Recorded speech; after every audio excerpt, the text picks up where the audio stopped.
ดตัวบ่ฮู้ว่าเขามีผัวเมามัวหน้ามืดตาลายนอนไปลงหมักคนมีเจ้าของตอนนี้น้ำตาไหลนองเจ้าของเขามากีดกันนอนว่าลงก้นเมียเขาจนหนาวสะบังบ่เมื่อเขาตัวทันหักนานเลยเสื่อมสลายเมียเขามาเป็นเอาอกเอาใจทุกอย่างพอเมื่อมาหูภายหลังผิดหวังนั่งนองน้ำตามันเป็นไปแล้วเจ็บปวดรวดร้าวลามีบ่ยิ่งใดจะมา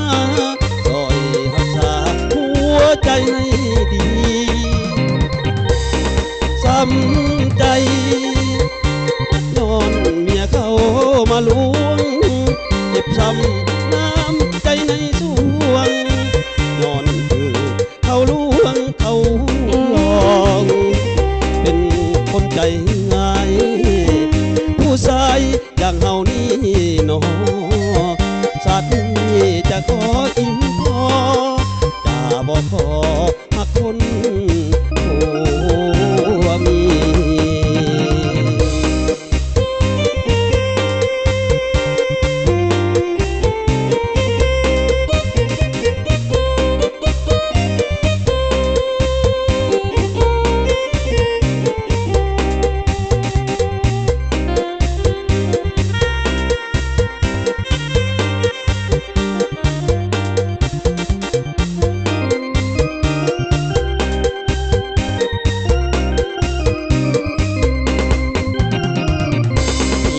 เขาพาเป็นเอาอกเอาใจทุกอย่าง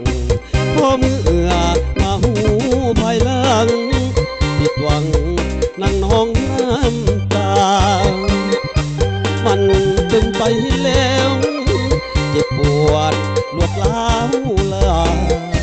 มีบ่จริงใดจะมาซอยรักษาหัวใจให้ดีซ้ำใจ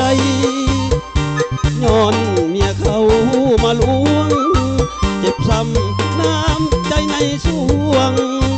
ย้อนคือเขาลวงเขาหลองเป็นคนใจง่าย